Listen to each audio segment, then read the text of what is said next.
जय श्री राधे दोस्तों, केपी की वाणी चैनल में आपका स्वागत है। माता रानी का आशीर्वाद पाने हेतु कमेंट में जय माता दी अवश्य लिखे।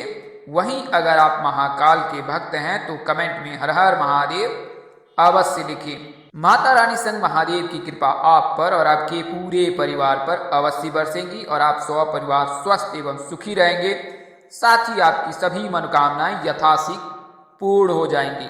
आइए अब आज की वीडियो पर नजर डालते हैं। तो जैसा कि आपने थंबनेल में पढ़ा है कि शुक्र का जो गोचर 25 दिनों के लिए होने वाला है वो कल से होने वाला है, यानी कि 23 मई से जो है शुक्र मेष राशि में गोचर करने वाले हैं और अगले 25 दिनों तक मेष राशि में रहेंगे। इसके अलावा गुरु का गोचर पूर्व से ही मीन राशि में उपस्थित है।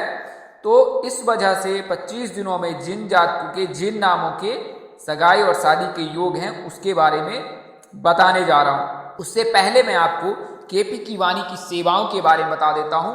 साथ ही आपको यह बता देता हूं कि इस वीडियो में आपको क्या क्या मुख्य जानकारी मिलेगी। तो पहले आपको सेवाओं के बारे में बताता हूं, उसके बाद आपको गुरु और शुक्र मजबूत करने के लिए खास उपाय बताऊंगा और अंत में आपको उन दो राशियों के बारे में विस्तार से बताऊंगा।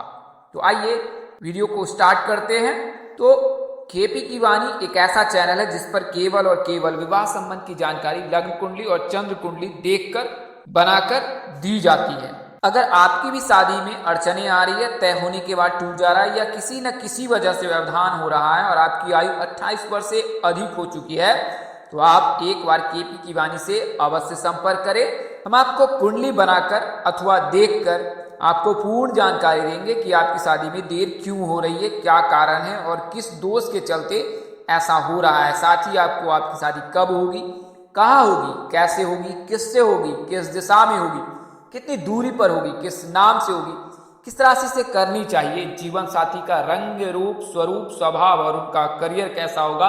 अगर आप करियर रोजगार करना चाहते हैं या कारोबार करना चाहते हैं तो आपका करियर और कारोबार कैसा रहेगा, किस परिवार में आपकी शादी हो सकती है, ससुराल वाले अमीर या गरीब होंगे, पति सरकारी नौकरी वाला या प्राइवेट नौकरी वाला होगा, ससुराल में घर द्वार कैसा होगा, सास ससुर का स्वभाव कैसा होगा, ससुराल के लोग कैसे होंगे, शादी अपनी जाति धर्म समुदाय में होगा या अंतरजातीय विवाह के योग है, लड़का अथवा लड़की कितना पढ़ा लिखा होगा, उसकी लंबाई और उम्र कितनी होगी। अगर आप लव मैरिज करना चाहते हैं तो कुंडली में लव मैरिज के योग है या नहीं, यह सभी जानकारी आप कुंडली बनाकर प्राप्त कर सकते हैं और आपको यह जानकारी लिखित या मौखिक दोनों रूप में दी जाती है। इसके लिए मामूली शुल्क यानी मेहनताना लिया जाता है। तो आप केपी की वाणी से 8521835670 8521835670 पर व्हाट्सएप के जरिए फोन कॉल के जरिए संपर्क कर सकते हैं। यह जानकारी आपको चंद्र और लग्न में ग्रह दशा मजबूत होने के आधार पर दी जाती है। यानी अगर लग्न में ग्रह दशा मजबूत हो तो लग्न कुंडली से दी जाएगी, अन्यथा चंद्र कुंडली से दी जाएगी। अगर जल्दबाजी में नंबर निकल गया है तो आप वीडियो को पॉज करके स्क्रॉल करके नीचे आए और डिस्क्रिप्शन बॉक्स में आराम से नंबर नोट कर सकते हैं। कई ऐसे जातक हैं जिनकी शिकायत होती है कि उनके साथ जो है ये जानकारी सामंजस्य नहीं रहता, यानी कि जानकारी जो है वो उन पर बैठती नहीं है। तो मैं आपको बता दूं कि यह जानकारी ग्रह राशि परिवर्तन के आधार पर दी जा रही है और अगर कुंडली में किसी प्रकार का कोई दोष लगा है, आप काल सर्प दोष से पीड़ित हैं, पितृ दोष से पीड़ित हैं, मांगलिक बलि से पीड़ित हैं या विवाह घर में शनि अथवा केतु उपस्थित है, द्वादश भाव में गुरु उपस्थित है, तो इन कारणों की वजह से आपके विवाह में देर हो सकती है और यह जानकारी आपके लिए उपयुक्त नहीं हो सकती है। तो अपनी कुंडली एक बार स्थानीय ज्योतिष अथवा केपी की वाणी से अवश्य दिखा ले और फिर यह जानकारी ज्ञात कर ले कि आपकी जो चंद्र राशि है वो मेष है या मीन है। तो यह जानकारी अगर ज्ञात कर लेते हैं उसके बाद पश्चात आपके लिए यह जानकारी पूरी तरह से सही और सटीक जानकारी है। इसके अलावा अगर आपकी शादी तय हो चुकी है, तय होने वाली है, तो अपनी कुंडली मिलान अवश्य करा ले। इससे विवाह उपरांत वैवाहिक जीवन की संपूर्ण जानकारी ज्ञात हो जाती है कि आपका वैवाहिक जीवन कैसा रहेगा। अक्सर आपने देखा होगा कि आस पड़ोस में जो भी दंपति होते हुए आपस में लड़ते रहते, तो ऐसा तब होता है जब कुंडली में किसी प्रकार का कोई दोष लगता है। तो कुंडली में विशेषकर दो प्रकार के दोष लगते हैं, नारी दोष और भकुर दोष। अगर नारी दोष से पीड़ित हैं तो फिर या भ्रकुट दोष से पीड़ित हैं तो स्थानीय ज्योतिष अथवा पंडित जी से संपर्क कर उसका निदान अवश्य करा ले। अगर विवाह के पूर्व अगर आप कुंडली मिलान कर या जानकारी ज्ञात करते हैं तो भी इसका निवारण अवश्य करा ले। अक्सर ऐसा देखा जाता है 18 गुण के अधिक मिलने के बाद जो है जातक के माता पिता सहमति यानी हामी भर देते हैं, तो ऐसा बिल्कुल ना करें। बहुत ही नजदीकी से विश्लेषण कराएं और अगर भकुर दोष या नारी दोष से पीड़ित है तो उसका उपयुक्त निवारण अवश्य कराए। इसके पश्चात ही जातक सुखी संपन्न जीवन व्यतीत कर पाएगा। तो यह जानकारी आप अवश्य ज्ञात कर लें। इसके अलावा अब आप केपी की वाणी से बच्चे की कुंडली बनवा सकते हैं, बच्चे का नामकरण करा सकते हैं, विवाह मुहूर्त, सगाई मुहूर्त, उपनयन तिथि, गृह प्रवेश तिथि, वाहन क्रय तिथि, संपत्ति क्रय तिथि आदि तिथियों के लिए भी संपर्क कर सकते हैं। उचित शुल्क पर आपको यह सभी जानकारी दी जाएगी। वहीं अगर आप दोष निवारण कराना चाहते हैं तो भी आप केपी की वाणी से संपर्क कर सकते हैं। आइए अब मैं आपको गुरु मजबूत करने की पहले सलाह देता हूं, उसके बाद शुक्र मजबूत करने की उपाय बताऊंगा। तो गुरु जो होता है लड़कियों की शादी के कारक माने जाते हैं। गुरु अगर मजबूत हो, अगर किसी की कुंडली में गुरु अस्त है तो उनकी शादी में बहुत देर होती है। तो गुरु का उदय रहना बहुत जरूरी है। वहीं लड़कों के लिए शुक्र का उदय रहना बहुत जरूरी है। ऐसा माना जाता है कि अगर कुंडली में शुक्र नीच अवस्था में भी रहे तो भी जातक के शादी के योग बनते हैं। वहीं अगर लड़की की कुंडली में गुरु अस्त है तो उनकी शादी में देर होती है। तो गुरु को कैसे मजबूत करें? तो पहले तो गुरुवार का व्रत अवश्य रखें। केले और पीले रंग की मिठाइयाँ गरीबों में बांटे, यानी गुरुवार के दिन अगर आप केले का वितरण करते हैं, दान करते हैं तो यह ज्यादा शुभ होगा। केले का सेवन बिल्कुल ना करें और ना ही शयन कक्ष में केले को रखें। ब्राह्मणों एवं गरीबों को जब कभी आपको समय मिले या सही उपयुक्त जगह मिले तो वहां पर दही चावल अवश्य खिलाएं। रविवार और गुरुवार को छोड़कर अन्य सभी दिनों में पीपल में जल चढ़ाएं। गुरु, पुरोहित एवं शिक्षकों की सेवा करें और उनका सम्मान करें। इससे जो है गुरु मजबूत होता है। रोजाना माता पिता, गुरुजन एवं अन्य पूजनीय व्यक्तियों का प्रणाम कर उनका आशीर्वाद अवश्य प्राप्त कर ले। यानी कि प्रातः काल उठने के बाद माता पिता के पैर छूकर प्रणाम अवश्य करें और उनका आशीर्वाद प्राप्त करें। इससे क्या होता है? गुरु मजबूत होता है। सफेद चंदन की लकड़ी को पत्थर पर घिसकर उसमें केसर मिलाकर लेप को मस्तक यानी माथे पर लगाने से भी गुरु मजबूत होता है। तो गुरुवार के दिन गाय को खिलाएं और गुरुवार के दिन व्रत रखें। गुरुवार के दिन पीले चीजों का दान करें तो इससे गुरु मजबूत होता है। इसके अलावा इन मंत्रों का आप रोजाना जाप कर सकते हैं। ओम ओम सृष्टिकर्ता मम विवाह कुरु कुरु स्वाहा, क्लीं कृष्णाय गोविंदाय गोपीजन वल्लभाय स्वाहा, ओम कात्यायनी महामाये महायोग निधीश्वरी नंदो गोपसुतम देवी पति में कुरुते नमः।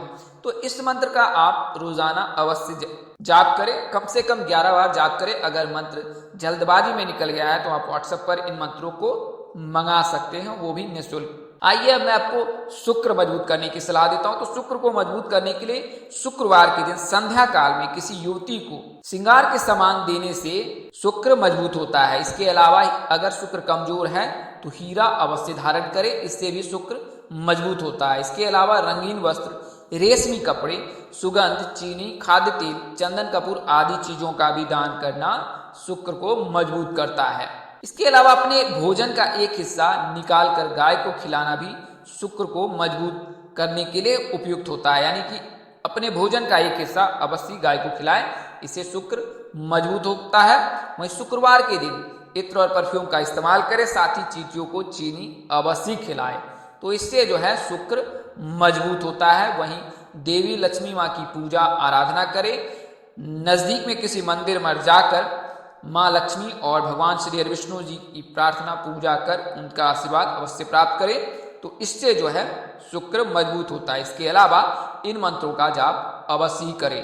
हीम कुंदम मृणालाभम दैत्यानाम परम गुरु सर्वशास्त्रम प्रवक्ताराम भार्गवम प्रणमयाम। हीम कुंदम मृणालाभम दैत्यानाम परम गुरुम सर्वशास्त्रम प्रवक्ताराम भार्गवम प्रणमयाम। ओम द्राम द्रीम द्रौम सह शुक्राय नमः। ओम द्राम द्रीम द्रौम सह शुक्राय नमः। तो इन मंत्रों का जाप आप रोजाना करें, इससे शुक्र मजबूत होता है। शुक्र के मजबूत रहने से लड़कों की शादी शीघ्र हो जाती है। तो यह तो मैंने आपको उपाय बताए हैं। अब मैं आपको 25 दिनों के जो कारण है उसके बारे में बता देता हूं। तो शुक्र जो है 23 मई को यानी कल मेष राशि में गोचर करने वाले हैं, और जैसा कि मैंने आपको बताया है कि मेष राशि में शुक्र के गोचर रहने से मेष राशि के जातक के विवाह के प्रबल योग हैं, यानी 18 जून तक मेष राशि में रहेंगे शुक्र। कुल मिलाकर 25 दिनों तक, 25 दिनों में जो है मेष राशि के जातक जो भी हैं उनके रिश्ते तय होने के प्रबल योग बन रहे हैं। अगर कुंडली में किसी प्रकार का कोई दोष नहीं है, आपकी आयु 22 वर्ष से अधिक हो चुकी है, तो प्रबल योग है। मेष राशि के जातकों का नाम अक्षर ALE से शुरू होता है। इनके राशि स्वामी मंगल होते हैं और आराध्य देव हनुमान जी होता है। तो आप हनुमान जी की पूजा पाठ अवश्य करें। हर मंगलवार को हनुमान जी मंदिर जाकर एक मिठाई अवश्य उन्हें प्रसाद रूप में भेंट करें। इससे मंगल मजबूत होता है और मंगल के प्रभाव से जो है आपके कैरियर और कारोबार में जो वृद्धि होती है। वहीं अगर आप अविवाहित हैं तो इससे मंगल का प्रभाव भी कम होता है और आपकी विवाह की योग बनने लगते हैं। बात करें दिशा की, तो दक्षिण दिशा में होने की संभावना अधिक रहती है मेष राशि के जातकों के, हालांकि इसमें बदलाव हो सकता है। वहीं बात करें किस नाम से प्रस्ताव आ सकता है, किस नाम से सगाई हो सकती है, तो PRMKATV इनमें से किसी एक जातक के साथ आप परिणय सूत्र में बंध सकते हैं और आपके विवाह के योग इनमें से किसी एक जातक के साथ हो सकती है। दूसरी राशि मीन है। तो गुरु का गोचर मीन राशि में 1 साल 9 दिनों के लिए है, यानी कुल मिलाकर 373 दिनों के लिए जो है गुरु मीन राशि में गोचर कर रखे हैं और अगले साल 22 मार्च 2023 तक जो है मीन राशि में ही रहेंगे। इस वजह से मीन राशि की लड़कियां और शुक्र के गोचर से मेष राशि के लड़कों के विवाह के प्रबल योग हैं। तो मीन राशि के जातकों का नाम अक्षर D से शुरू होता है। इनके राशि स्वामी गुरु हैं और इनके आराध्य देव श्री विष्णु नारायण जी हैं। तो विष्णु नारायण जी की कृपा से, गुरु की कृपा से ऐसे योग बन रहे हैं। चूंकि गुरु का गोचर मीन राशि में है तो इस वजह से मीन राशि के जातकों के भी जून महीने में शादी के प्रबल योग है। हालांकि 8 जुलाई तक जो है विवाह मुहूर्त है।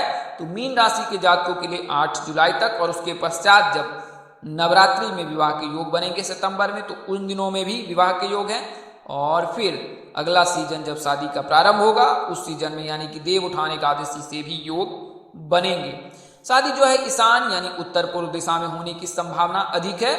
वहीं बात करें किस नाम से प्रस्ताव आने के योग हैं और किससे सगाई हो सकती है, तो SGV नाम में से किसी एक जातक के साथ आप परिणय सूत्र में बन सकते हैं, आपकी सगाई हो सकती है। वहीं 25 दिनों में इन दो जातकों के, इन दो राशि के जातकों के घर पर विवाह प्रस्ताव आने के प्रबल योग बन रहे हैं। बात करें अमीर घराने की, तो जैसा कि मैंने थंबनेल में लिखा है, तो जब जीवन साथी के भाव में गुरु उपस्थित हो या फिर सूर्य उपस्थित हो, सूर्य स्वामी बन बैठा हो या मंगल की उपस्थिति हो, मंगल की दृष्टि हो, तो ऐसी परिस्थिति में जीवन साथी अमीर घराने का होता है। धनी संपन्न परिवार में उसकी शादी होती है। जो जीवन साथी का भाव होता है माता का भी भाव होता है, यानी कि माता के मातृपक्ष से अगर आप मजबूत हैं तो आपके जो ससुराल में के लोग होंगे वो भी धनी संपन्न होंगे, यानी कि आपकी जो शादी होगी वो धनी संपन्न परिवार में होने के प्रबल योग बनते हैं। तो इसके लिए आप गुरु का मजबूत रहना अनिवार्य है। गुरु अगर मजबूत हो तो धनी संपन्न परिवार में विवाह के प्रबल योग बनते हैं। तो आप गुरु को मजबूत कर सकते हैं। गुरु को मजबूत करने से 3 तरह के फायदे मिलते हैं। प्रथम, शीघ्र शादी के योग बनते हैं। द्वितीय, कैरियर और कारोबार में नया आयाम मिलता है। और तृतीय, विवाह उपरांत पुत्र प्राप्ति के योग बनते हैं। बात करें मीन राशि के जातकों के, तो कर्क राशि के जातकों के साथ अगर आपका विवाह हो यानी H नाम के जातक से, तो ज्यादा उत्तम होता है। तो दोस्तों, इस वीडियो में मैंने आपको उन 2 राशियों के बारे में बताया जिनके विवाह के योग 25 दिनों में बन रहे हैं, यानी 23 मई से लेकर 18 जून तक अमीर घराने के बारे में मैंने आपको बताया है।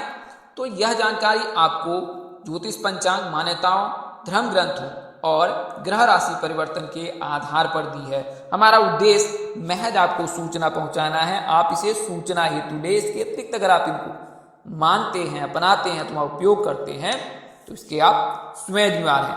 आप चाहे तो KP की वाणी से संपर्क करें, अथवा अपने नजदीक के किसी प्रकार पंडित व ज्योतिष से अवश्य संपर्क करें।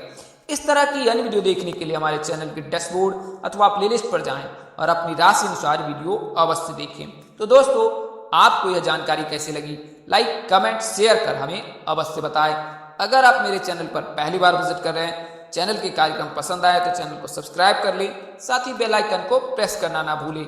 माता रानी कृपा से आपके चेहरे पर हमेशा मुस्कान बनी रहे, आप सपरिवार स्वस्थ रहें, सुखी रहें, संपन्न रहें। आप सभी के प्यार और स्नेह के लिए आप सबको हृदय से धन्यवाद करता हूँ। आप लोग इसी तरह हमारे साथ जुड़े रहें। इन्हीं शुभकामनाओं के साथ आपसे विदा लेता हूँ कि जल्द एक नए वीडियो और एक नई जानकारी लेकर आपके समक्ष हाजिर रहूंगा। तब तक के लिए मुझे इजाजत दी। नमस्कार, जय श्री दोस्तों, जय श्री कृष्णा, जय माता दी, जय वाहिगुरु।